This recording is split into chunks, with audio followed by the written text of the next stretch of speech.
Hi you guys, this is Nisha from The Nisha Weston. This week we're talking about finding your passion for the feminine woman, and today we're talking about 4 tips on how you can find your passion. I will see you on the other side.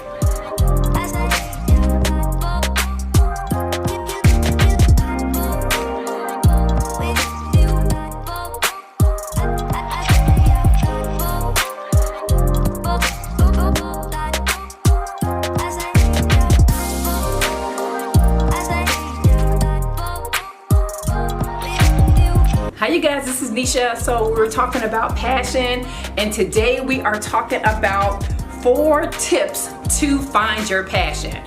4 tips to find your passion, because you know you want to find your passion and do what you want to do out of life. So you know that we've never wanted to push papers in life and sit in an office.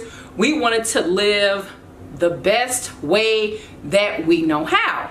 So before I start, I want to ask you to like, subscribe, and ring the bell on my YouTube channel, as well as follow me on Instagram, and I am The Nisha Weston on social media. So let's begin our 4 tips. Okay, so number 1 is expect the process to be challenging. Even though you know that you're finding your passion, it can come with some ebbs and flows that you have to deal with, because you'd say if you've never done it before, or you have to get used to doing it. So it will be coming with some challenges. Maybe you still have your full-time job and you have to do this on the side, or maybe you just have to pursue it more, so it can probably consume more of your time than what you are used to. Okay, so you're going to be excited at first, but then, after it goes on for a while, then you're going to say, okay, yeah, this is going to take more time. But don't let that stop you. Don't let that stop you of being excited at first, because it's going to be something new. You got to get used to it, and then be used to spending some time with it, just to, bring it into your life more and more. So it can be, fearful, and you can just say, oh man, what am I getting myself into? But don't listen to those thoughts. Don't listen to those fears, and you will be okay. Okay, and then number 2 is to know your values. Now, if you haven't already seen those videos about values, be sure to check those out. I'm going to put the links below, and as I've talked about before. And then your passion has to line up with your values, or it cannot be your true passion. So be sure to know what your passions and your values are, and know that they match.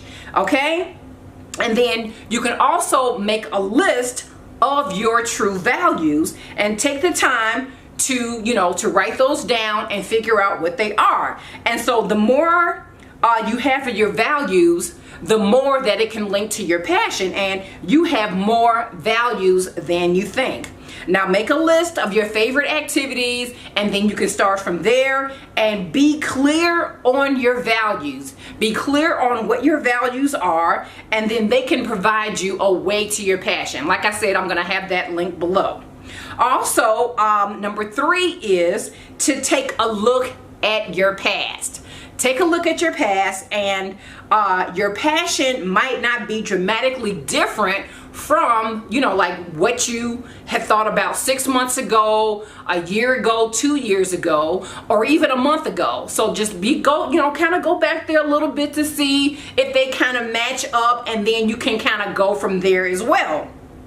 Okay, and then number 4 is use the power of your mind and a pen. Use the power of your mind and a pen. So find some time to spend alone and in peace. We talked about, just living in your silence, not listening to all that's going on in the world. We going through times where it's just so different. You have to move into your femininity, the morality, all of that, it wants to come down and crashing down. You cannot let that stop you. You cannot let that stop you, because once we have a handle on our femininity, our morality, then society won't be in such a turmoil. Excuse me. Society won't be in such a turmoil. So once, the woman and the man, you know, they spend time alone, but right now we're focusing on, you know, we're all things feminine. But once you spend that time alone to figure out what's important, what can bring up the morality, what you're passionate about, then that's when life, you know, is more easier, it's simpler. You're able to go through life and you know how to handle different situations. But if you're always like busy, have things on your mind, you're worried and not forgiving, then that's when, you know, you don't know like what to do, where to go, and all that type of thing. So be sure to use your mind and be sure to, you know, have a pen, be in peace, write it down, and figure out what you're really passionate about. Okay, it can take 20 minutes of your time a day or 20 minutes a week, however long it is for you to figure out what your life's passions are. Okay, listen to your gut. Listen to what your gut is telling you about your passions, and be sure to also check in with your value system as well. Okay, your passion won't be the result of a logical decision, but it'll be your intuition. So it'll be like what's inside of you that you have to take the time to figure out and move from there, right? Okay. So are you ready to live your life filled with passion? Are you ready to risk your current level of being mediocre? Okay? Make a commitment. Make a commitment to yourself to find your passion and make a difference in your own life. And once you make a difference in your life, you can make a difference in your family's life, and you can make a difference like in society as well, because we need women to rise up and raise our standard of morality so people would know how to treat us, we can be respected, and then we can have a more fulfilled life. Okay, we're not blaming other people for what's going on in our lives. We're not doing that. We're just focusing on ourselves and we're going from there. No hate, forgive, no judging, and stay away from gossip. Okay? All right, so that's the end now. So I want you to be sure to like, subscribe, ring the bell so you won't miss out on any more episodes, and then our channel can grow and more people can be exposed to what femininity is all about. So thank you so much for watching today, and I will see you next time. Bye-bye.